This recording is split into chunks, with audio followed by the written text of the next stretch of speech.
সম্প্রতি দুবাইয়ে যে ভয়াবহ ঝড় এবং বন্যা হলো, গত ৭৫ বছরেও নাকি এরকম ঝড় বন্যা দুবাইবাসী দেখে নাই। কিছু কিছু জিনিস হৃদয় রক্তক্ষরণ হয়। শেখ জায়েদ মসজিদ গুগলে লিখবেন, পাবেন। পৃথিবীর সবচেয়ে সুন্দর মসজিদ এটা। কয়েক হাজার কোটি টাকা খরচ করা হয়েছে। ওরা তো আর টাকার হিসাব করে না, ডলারের। প্রত্যেকটা জিনিস আপনারা গুগলে দেখলে টাসকি খেয়ে যাবেন এই মসজিদের। অথচ এই মসজিদে আমি ২০ জনের উপরে সিকিউরিটি গার্ডকে জিজ্ঞেস করেছি, তোমার নাম কি? অধিকাংশই হিন্দু। মসজিদের সিকিউরিটি গার্ড সব হিন্দু। কোথা থেকে এসেছো? নেপাল থেকে এসেছি। কোথা থেকে এসেছো? দিল্লি থেকে এসেছি। কোথা থেকে এসেছো? মুম্বাই থেকে এসেছি। এই দুবাই হিন্দুদের মন্দির বানানোর জন্য বিশাল করে আয়োজন করে জায়গা ছেড়ে দিচ্ছে, জানেন আপনারা? এই দুবাই, হ্যাঁ, মন্দিরে পূজা করতেই পারে, এটা হিন্দুর স্বাধীনতা আছে। আমি গত বছরও দুবাই সফর থেকে আসার পরে এই মসজিদের জুমার আলোচনায় বলেছিলাম যে আরব বিশ্বের যে চিত্র এখন দেখা যাচ্ছে, আজাব আসতে কিন্তু মনে হয় বেশি সময় নেবে না। এখন ঝড় বৃষ্টি যেটা দুবাইয়ে হয়েছে, এটাকে ডিরেক্ট আমি আজাব বলবো না, আবার ডিরেক্ট আজাব না এটা বলতে পারবো না, কারণ ফয়সালা তো আল্লাহর। তবে দুবাইয়ে যে পাপগুলো বর্তমানে হয়েছে, দুবাইয়ে যে পাপ বর্তমানে হচ্ছে বা হয়েছে, দুবাইয়ের মতো জায়গা শুধু না, মিডিল ইস্টের যে সমস্ত জায়গাগুলোতে এই কাজগুলো হচ্ছে, আল্লাহ রাব্বুল আলামিন আজাব আরো দেবেন যদি সতর্কতা অবলম্বন না করি। আমি প্রথমে দোয়া করি দুবাইবাসী যারা এখন এই বর্তমান বিপদের মুখোমুখি হয়েছেন, আল্লাহ এই বিপদ থেকে তাদেরকে উদ্ধার করুন এবং বুঝদান করুন। কি পাপ দুবাই হচ্ছে না বলেন তো?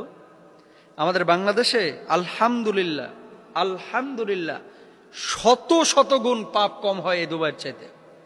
শারজাটা একটু ধার্মিক, দুবাই মসজিদ আছে কিন্তু প্রচুর মসজিদ, কিন্তু নামাজ যে পড়ে, কয়টা নামাজ পড়ে? বাংলাদেশে রাস্তায় ওপেন, কিন্তু আপনি ওই বডি মেসেজ করা মেয়েদের পার্লার পাবেন না। আর দুবাই প্রতি কিলোমিটারে মনে হয় 10টা পাবেন, নাহলে 5টা পাবেন। রাস্তায় কেউ আপনাকে বাধা দিবে না। আপনি যদি ওপেন দাঁড়ায় মদ খান, কেউ বাধা দিবে না। আপনি যদি রাশিয়ান, ইউরোপের কোনো মেয়ে অথবা মিডিল ইস্টের কোনো মেয়ে অথবা আফ্রিকার কোনো মেয়ে নিয়ে ফুর্তি করতে চান, দুবাইয়ে অহরহ রাস্তাঘাটে মেয়েরা ঘোরাঘুরি করতেছে। অন্যান্য দেশে রাত্রেবেলায় ঘুরে, আর দুবাই দিনের বেলাও ঘুরে। মুসলিম দেশ, মুসলিম দেশ। কিছু কিছু লোক দেখবেন খালি 2 দিন পর পর দুবাই, 2 দিন পর পর দুবাই, 2 দিন পর পর, মানে দুবাই হচ্ছে এদের মনে করেন মূল ফুর্তির জায়গা। কেন? নারী আছে, মদ আছে, বাধা নাই। চাইলেই শুধু টাকাটা লাগবে, আপনার ডলার লাগবে। আপনি পৃথিবীর যা উপকরণ আছে, আমেরিকা যাওয়া লাগবে না, টাইম স্কোয়ারে যাওয়া লাগবে না, দুবাই পাবেন। ইউরোপ থেকে মানুষ দুবাই আসে, বাংলাদেশ থেকে মানুষ দুবাই যায়, ভারত থেকে মানুষ দুবাই যায়। সবার টার্গেট দুবাই কেন? সবার টার্গেট দুবাইটা কেন? কি এমন আছে মরুভূমি ছাড়া, বিল্ডিং ছাড়া? আছে আনন্দ পানি, আছে আছে নারী আছে, আছে দিনহীনতা আছে, আছে হারামখোরগুলো এখানে আছে। সবাইকে খারাপ বলছি না। বর্তমান দুবাইয়ের শাসক যদি সতর্ক না হয়, বর্তমান দুবাইয়ের যে চিত্র যদি সতর্ক না হয়, বড় আযাবের মুখোমুখি হবে এই দুবাই, বড় আযাবের মুখোমুখি হবে এই দুবাই। আপনি বলবেন যে হুজুর খুব বেশি বুঝে গেছেন, আমার বুঝ নিয়ে আমি আছি। আমি তো 1বার 2বার না, আমার এখনো মানে ভিসা লাগানো হচ্ছে। শারজার কথা ঠিক আছে, শারজার যিনি গভর্নর উনি ধার্মিক, কিন্তু দুবাইয়ের যিনি, আপনি দুবাই যান, রাস্তায় দাঁড়ায় যদি কোরআন হাদিসের কোনো কিতাব পড়েন, আপনি 4-5 জন নিয়ে ধরেন একটা মাঠের মধ্যে বসেছেন, গোয়েন্দা এসে আপনারা ধরবে। এখানে কেন কোরআন হাদিস নিয়ে আলোচনা হবে? পুরো ইসরায়েলের মামাতো ভাই এটা। ইসরায়েলকে যারা সমর্থন দিচ্ছে মিডিল ইস্টে, দুবাই কিন্তু সবার আগে, দুবাই সবার আগে। খালি আলখেল্লা পরে মাথায় রুমালটা দেখে ভাব, আরে বাবা রে বাবা, মনে হয় আব্দুল কাদের জিলানী রহিমাউল্লাহর আত্মীয় স্বজন জান্নাত থেকে পালায় আসছে, এরকম ভাবসাব। রাত্রেবেলায় আনন্দ পানি ছাড়া আর ঘুমিয়ে আসে না, ঘুমিয়ে আসে না। গজব কেন আসবে না? আমার আল্লাহ তাআলা কি বলছেন? যহরাল ফাসাদু ফিল বাররি ওয়াল বাহর বিমা কাসাবাত আইদিন নাস।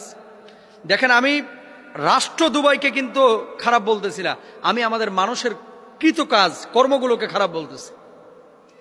শায়েকের সাথে এক হোটেলে আমরা বসেছিলাম, একজন আরবি মানে বাঙালি, দুবার বড় বড় জায়গায় কিন্তু বাঙালি ইমামরা আছে। আপনি জানেন জুমার খুতবা সরকার লিখে দেয়, যা বলবে ওটাই বলতে হবে, নিজের থেকে বানায় একটা শব্দ উচ্চারণ করতে পারবেন না। কোথায় পাইছেন মেয়ে এগুলা? বুঝেন নাই কথা।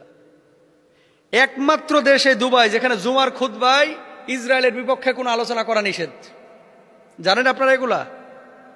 ইসরায়েলের বিপক্ষে খুতবায় কোনো কথা দুবাই বলা যায় না। কেন? ইসরায়েলের সাথে তাদের বন্ধুত্ব। তেল আবিবে ফ্লাইট চালু করেছে দুবাই।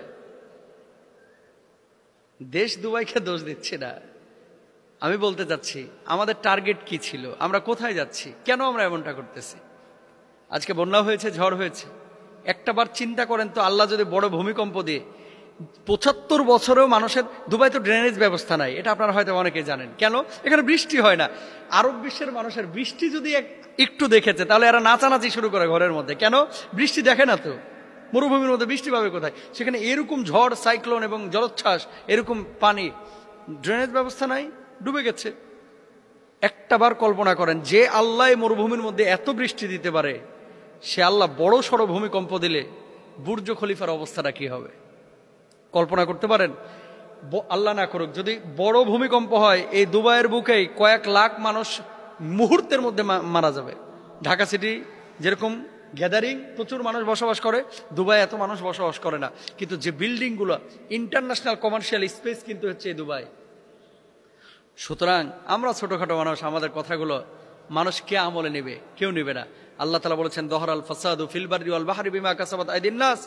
এই সমস্ত জিনিসগুলো মানুষের কৃতকর্মের ফসল। আপনি এত পাপ কেন করেন?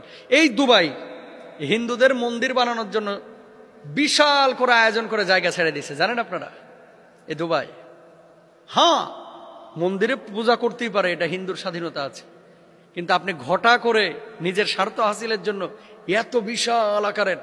আবার আরেকটা বিষয় আপনাদেরকে বলি, কিছু কিছু জিনিস হৃদয় রক্তক্ষরণ হয়। এই যে আপনারা যে শেখ জায়েদ মসজিদ গুগলে লিখবেন, পাবেন পৃথিবীর সবচেয়ে সুন্দর মসজিদ। এটা কয়েক হাজার কোটি টাকা খরচ করা হয়েছে। ওরা তো টাকার হিসাব করে না, ডলারের। প্রত্যেকটা জিনিস আপনারা গুগলে দেখলে টাসকি খেয়ে যাবেন এই মসজিদের। অথচ এই মসজিদে আমি 20 জনের উপরে সিকিউরিটি গার্ডকে জিজ্ঞেস করেছি, তোমার নাম কি? অধিকাংশই হিন্দু। মসজিদের সিকিউরিটি গার্ড সব হিন্দু। কোথা থেকে এসেছো? নেপাল থেকে এসেছি। কোথা থেকে এসেছো? দিল্লি থেকে এসেছি। কোথা থেকে এসেছো? মুম্বাই থেকে এসেছি। আরে হারামখোর, মসজিদের সিকিউরিটি গার্ড মুসলমান কি নাই? বাংলাদেশের লাখ লাখ শ্রমিক এখানে কাজ করতেছে, পাকিস্তানের লাখ লাখ শ্রমিক কাজ করতেছে, দুবাইয়ের এই সমস্ত শায়েখগুলা, এদের মাথা ভাই গেছে গাওলায়া, লাল পানি খায়া খায় এরা শেষ। নাহলে মসজিদের সিকিউরিটি গার্ড, এই জায়েদ মসজিদের সিকিউরিটি গার্ড কেন অমুসলিম হবে? হিন্দুর মন্দিরের দায়িত্ব হিন্দুরা নিবে, খ্রিস্টানের গির্জার দায়িত্ব খ্রিস্টানরা নিবে, আমার মসজিদের দায়িত্ব কেন অমুসলিমরা নিবে?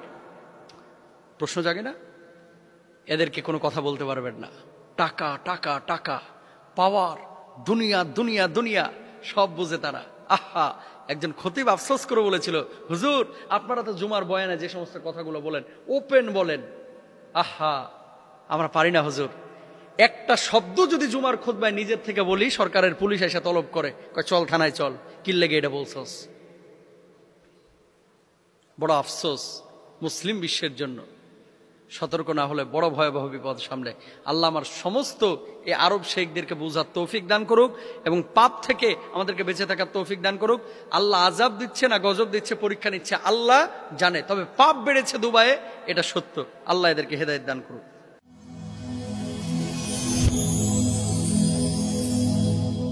Rose TV 24. Enjoy by listening to the Holy Quran.